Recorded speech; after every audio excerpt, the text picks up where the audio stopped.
पिछले 2 दिनों से देश के अनेक भागों में लॉकडाउन कर दिया गया है।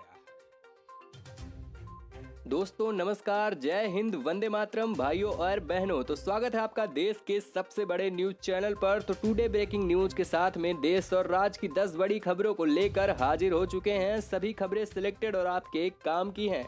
तो दोस्तों आप इस वीडियो को पूरा जरूर देखें, क्योंकि आज देश भर से कुछ बड़ी अपडेट निकल कर आ रही है। उन सभी खबरों के बारे में आपको विस्तार से हम आगे बताने वाले हैं। और दोस्तों आपसे एक छोटी सी गुजारिश है, इस वीडियो को बनाने में हमें बहुत मेहनत लगी है, तो वीडियो को एक लाइक जरूर कर दें और हो सके तो वीडियो को शेयर करके चैनल को सब्सक्राइब भी कर ले। चलिए शुरू करते हैं आज की खबरों का सिलसिला।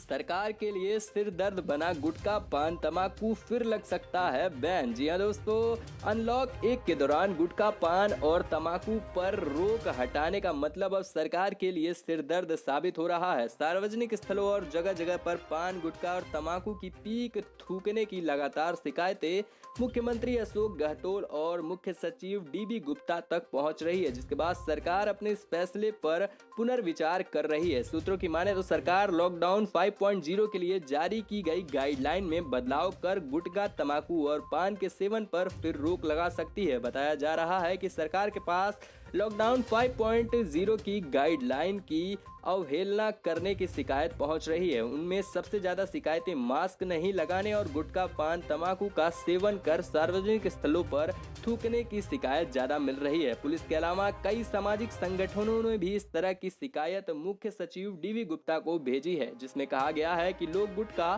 तंबाकू, पान का सेवन हर जगह जगह करके थूक रहे हैं, जिससे संक्रमण का खतरा और बढ़ रहा है। थूकने संक्रमण की बढ़ोतरी हो रही है। थूकने से बताया जा रहा है कि पान, गुटखा, तंबाकू पर रोक लगाने की चर्चा लॉकडाउन 5.0 की गाइडलाइन को लेकर होने वाली समीक्षा बैठक में भी हो सकती है। बताया जा रहा है कि मुख्य सचिव प्रदेश भर से इस तरह की शिकायत पर फीडबैक ले रहे हैं। इसके बाद एक रिपोर्ट बनाकर मुख्यमंत्री को सौंपेंगे।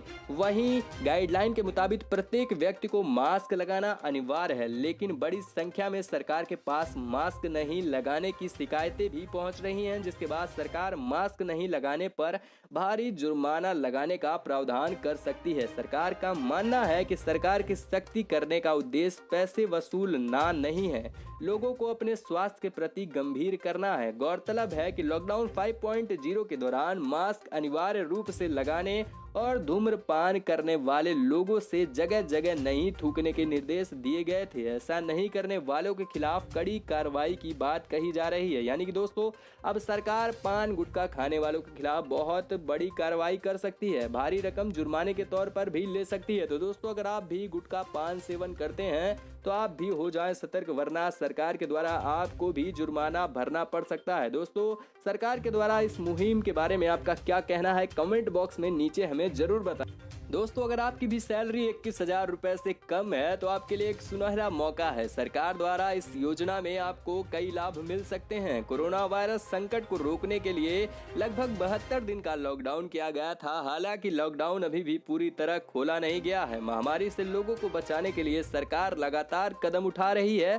इसी कड़ी में केंद्र सरकार ESI योजना के तहत कोविड-19 महामारी के मद्देनजर रखते हुए चिकित्सा सेवा और बेहतर बनाने के लिए कई महत्वपूर्ण कदम उठा रही है। और ESIC ने यह भी ऐलान किया है कि लॉकडाउन के चलते जो भी कंपनियां कर्मचारियों का वार्षिक एक मुफ्त अंशदान जमा नहीं कर पाएंगी, उनके कर्मचारियों की भी मेडिकल सुविधाएं नहीं रोकी जाएंगी। आइए आपको बताते हैं कि किसको क्या लाभ मिलने वाला है। आपको बता दें कि ESI योजना का लाभ उन कर्मचारियों को मिलता है जिनकी मासिक आय 21,000 रुपए से कम है, जो कम से कम 10 कर्मचारियों वाली कंपनी में काम करते हो। इससे पहले साल 2016 तक मासिक आय की सीमा 15,000 रुपए थी, जिसे 1 जनवरी 2017 से बढ़ाकर 21,000 रुपए कर दिया गया है। यानी कि दोस्तों अगर आपकी भी सैलरी 21,000 रुपए से कम है तो आपको ये लाभ मिलने वाले हैं। आपका कोरोना टेस्ट फ्री में होगा। राज्य केंद्र के चिकित्सा प्राधिकरण को बेहतर बनाने के लिए ESIC अफसर ने एक नोडल अधिकारी भी बैठाया। इसके अतिरिक्त गृह मंत्रालय की ओर से जारी सभी दिशा निर्देश ESIC अस्पताल में पूरी तरीके से निभाया जाएगा। यानी कि आपको अस्पताल में छूट मिलने वाली है और आपको बहुत सारी सरकार की तरफ छूट मिलेगी। वहीं दोस्तों कोरोना संकट में अब हर भारतीय को मोदी सरकार देगी 7,500 रुपए। जी हाँ दोस्तों, इस खबर में आपको बताएंगे पूरी विस्तार से। विपक्षी पार्टी कांग्रेस द्वारा आपने कई बार सुना होगा कि कोरोना काल में भारत के गरीब वर्ग को सरकार को फौरन उनके खाते में 7,000 रुपए भेजने चाहिए। कांग्रेस की अंतरिम अध्यक्ष सोनिया गांधी और कांग्रेस नेता राहुल गांधी भी इस मांग को उठा चुके हैं। सोशल मीडिया पर अब ऐसा ही दावा तेजी से वायरल हो रहा है। सोशल मीडिया पर दावा किया जा रहा है कि आखिरकार अब जाकर सरकार ने इस फैसले पर मुहर लगा दी है कि भारत के हर नागरिक को सरकार 7,500 कोरोना काल में देगी। लेकिन आपको बता दें कि ये बस एक अफवाह है। सरकारी मीडिया द्वारा बताया गया है कि सरकार इस तरह की कोई नई स्कीम नहीं ला रही है। PIB फैक्ट चेक ने बताया कि 7,500 रुपए देने वाली अफवाह व्हाट्सएप पर ज्यादा वायरल हो रही है। मैसेज फॉरवर्ड में एक लिंक भी दिया जा रहा है और कहा जा रहा है कि वहां पर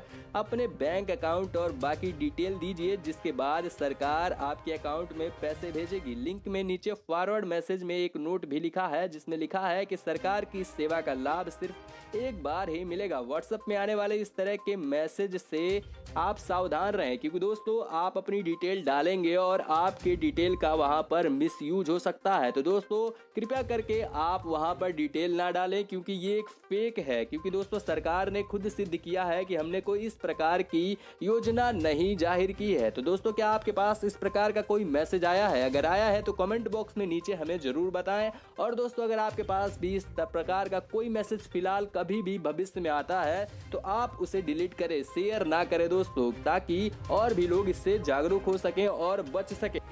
लॉकडाउन दोबारा लगाने पर सरकार हो रही मजबूर, दे दिया है ये संकेत। जी हाँ दोस्तों, लॉकडाउन यानी कि फिर से लगने वाला है। इसके बारे में सरकार ने कुछ संकेत भी दिए हैं, चलिए आपको बताते हैं। कोरोना वायरस महामारी अब पूरी दुनिया में फैल चुकी है। सरकार पूरी तरह कोशिश कर रही है कि कोरोना वायरस से लड़ने के लिए इसलिए लॉकडाउन लागू किया गया था और इससे शायद काफ़ी हद तक अच्छाई भी देखने को मिली थी, जिससे काफ़ी हद तक बीमारी को कंट्रोल भी किया गया था। लेकिन अब दोस्तों लॉकडाउन में ढील देने के साथ ही अनलॉक 1 की शुरुआत कर दी गई है। गुरुवार को देश में करीब 10,000 से भी ज़्यादा नए मामले सामने आए हैं, जिससे स्वास्थ्य मंत्रालय की चिंता और बढ़ गई है। भारत में अब तक कुल संक्रमित मरीजों की संख्या 3 लाख के करीब पहुंच चुकी है। दिल्ली हाईकोर्ट में एक याचिका दायर की गई है, उसमें कर्मी पवन कुमार ने दाखिल की है। याचिका में कहा गया है कि दिल्ली में आगामी जून के अंत तक संक्रमण के मामले 1 लाख तक पहुंच जाएंगे। जुलाई के मध्य तक करीब 2.5 लाख और जुलाई के अंत में 5.5 लाख मामले सामने आने की आशंका है। वहीं हाईकोर्ट में दाखिल की गई याचिका में दिल्ली सरकार से मांग की गई है कि वह चिकित्सकों और चिकित्सकीय विशेषज्ञ और महामारी रोग विशेषज्ञ की एक विशेषज्ञ समिति गठित करने पर विचार करे, ताकि कोरोना के बढ़ते संक्रमण पर काबू किया जा सके। वहीं याचिकाकर्ता ने अपनी याचिका में दिल्ली सरकार से राजधानी में एक बार फिर से लॉकडाउन लागू करने की अपील की है, ताकि राजधानी में बढ़ते कोरोना संक्रमण पर रोक लगाई जा सके। इसके साथ ही याचिका में दावा किया गया है कि जब से राजधानी दिल्ली में तमाम धार्मिक स्थल, सार्वजनिक परिवहन सेवाएं, रेस्टोरेंट, होटल, मॉल खोलने की इजाजत दी गई है, तब से दिल्ली में संक्रमण के मामले में लगातार इजाफे हो रही है। याचिका में दावा किया गया है कि अगर आने वाले दिनों में कहीं यह सिलसिला जारी रहा तो अस्पताल में पर्याप्त बेड और ICU के अभाव का सामना करना पड़ सकता है। और दोस्तों इससे बहुत बड़ी तबाही आने वाली है अगर दोस्तों ऐसा हुआ जिस दिन बेड और आइसोलेशन करने वाली टीम की कमी पड़ गई, यानी कि दोस्तों ICU और बेड की कमी पड़ गई, उस दिन भी इटली जैसा ही हाल भारत का भी होने वाला है। इसी को देखते हुए सरकार बहुत गंभीर है और लॉकडाउन को लगाने की मांग पर चर्चा कर रही है। यानी कि दोस्तों अब लॉकडाउन को फिर से लगाया जा सकता है। तो दोस्तों इस खबर को बनाने में हमें बहुत मेहनत लगी। अगर आपको अच्छी लगी वीडियो तो वीडियो को लाइक करके वीडियो को ज़्यादा से ज़्यादा शेयर करें। हम मिलते हैं अगली खबर में, तब तक के लिए धन्यवाद। कोरोना संकट के बीच केंद्र सरकार ने आज ले लिया ये बड़ा निर्णय, जानना है बेहद जरूरी। कोरोना वायरस के बढ़ते संक्रमण के बीच आज केंद्र सरकार ने एक बहुत ही बड़ा निर्णय ले लिया है। कोरोना संकट के बीच पहली बार GST काउंसिलिंग की बैठक का आयोजन किया गया। वित्त मंत्री निर्मला सीतारमण ने नेतृत्व में वीडियो कॉन्फ्रेंसिंग के माध्यम से हुई शुक्रवार को इस बैठक में GST लेट फीस से परेशान कारोबारियों को बड़ी राहत प्रदान की गई है। वित्त मंत्री निर्मला सीतारमण ने GST परिषद की बैठक समाप्त होने की जानकारी देते हुए बताया कि जुलाई 2017 से जनवरी 2020 के दौरान मासिक जीएसटी बिक्री रिटर्न दाखिल नहीं करने पर अधिकतम लेट फीस 500 रुपए तय की गई है। 40वीं बैठक में राज्यों के वित्त मंत्री के साथ ही केंद्रीय वित्त राज्य मंत्री अनुराग ठाकुर भी उपस्थित थे। सरकार ने देश में कोरोना वायरस का संक्रमण प्रारंभ होने से पहले जिन कारोबारियों पर टैक्स की देनदारी थी उनकी लेट फीस कम की गई है। इसका लाभ 1 जुलाई 2020 से लेकर 30 सितंबर 2020 रिटर्न फाइल करने वालों को भी मिल सकेगा। गौरतलब है कि देश में कोरोना वायरस के संक्रमण के कारण घोषित लॉकडाउन के कारण कारोबारियों का आर्थिक परेशानियों को सामना करना पड़ रहा है। इस कारण देश में उद्योग धंधे भी प्रभावित हैं। इसी को मद्देनजर रखते हुए सरकार ने ये बहुत बड़ा निर्णय लिया है। तो दोस्तों, आपकी इसके बारे में क्या राय है, कमेंट बॉक्स में नीचे जरूर बताएं।